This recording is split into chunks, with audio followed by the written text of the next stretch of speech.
ఈ గాయత్రి యొక్క విశిష్టత ఏమిటి అనేది ముందు మనం తెలుసుకోవాలి. గాయత్రి శక్తి ఇంత అంత కాదండి. గాయత్రి ప్రాణశక్తి అన్నారు. మనకి ప్రాణశక్తి అంటే ఏమిటంటే జీవితం సద్వినియోగం చేసుకోవటానికి ఏకైక మార్గం ప్రాణాయామం. అదే ప్రాణశక్తిని సాధించే మార్గం. మన మహర్షులు మన ఎందుకు చాలా దయగలిగినటువంటి వాళ్ళు. మీరు ప్రాణాయామం చేయండర్రా మీరు బాగుపడతారు అని అంటే మనం వినమని చెప్పి మన నిత్యకృత్యాల్లోనే ప్రాణాయామాన్ని ఏర్పాటు చేశారండి. ఓం భూహు అన్నప్పుడల్లా ప్రాణాయామం చేయాలి. ఎన్ని మాటలు సంకల్పం చేస్తాము, ఎన్ని మాటలు చెప్పాలి, ఏది చేసినా కూడా ఆచరణం చేస్తాం.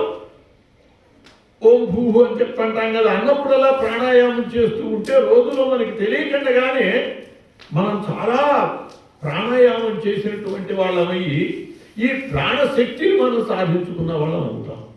ఏమిటి ఈ ప్రాణాయామం యొక్క లక్షణము అంటే గాయత్రినే ప్రాణాయామం. సవ్యాహుతిం సప్రణవాం గాయత్రీం శిరసా సహా ప్రాణాయామ లక్షణం అది.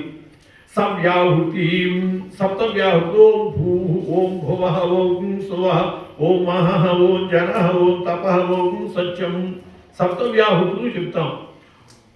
తర్వాత ప్రణవం సవ్యాహుతిం సప్రణం ఓం.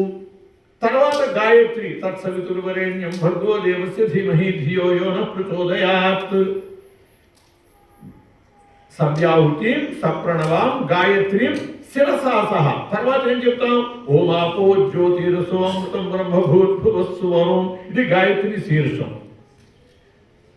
ఇది మొత్తం కలిసి ప్రాణాయామం అండి. కాబట్టి ప్రాణాయామంలో కూడా కీలకమైనటువంటి అంశము గాయత్రి ప్రాణశక్తిని ఇస్తుంది. ఏమిటి ఈ ప్రాణాయామం యొక్క ప్రయోజనము అని అంటే సాధారణమైన ప్రయోజనం చెబుతాను. మనము చనిపోవటం అంటే ఏమి లేదండి. స్థూల శరీరాన్ని సూక్ష్మ శరీరం వదిలిపెట్టేసేయటమే.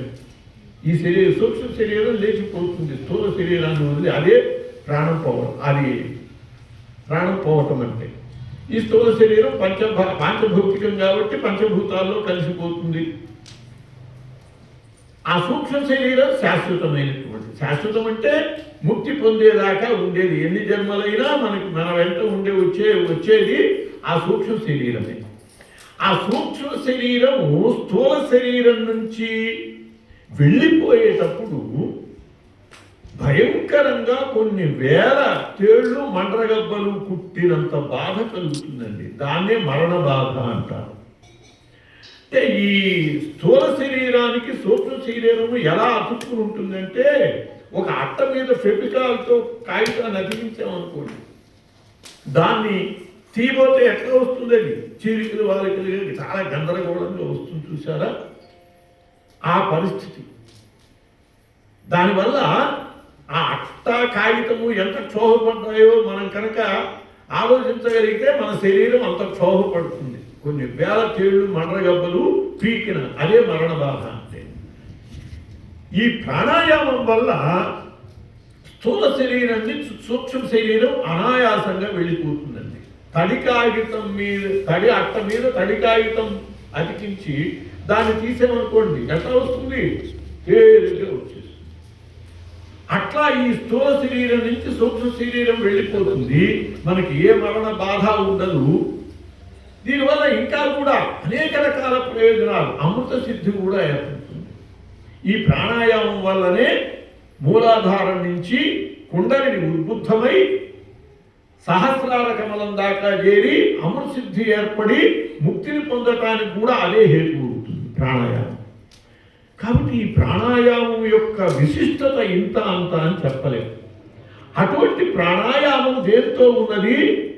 గాయత్రితోనే ఉన్నది. కాబట్టి గాయత్రి ప్రాణశక్తి. అంతకు మించిన మనకు కావలసిన ప్రయోజనం ఏముందని చెప్పండి.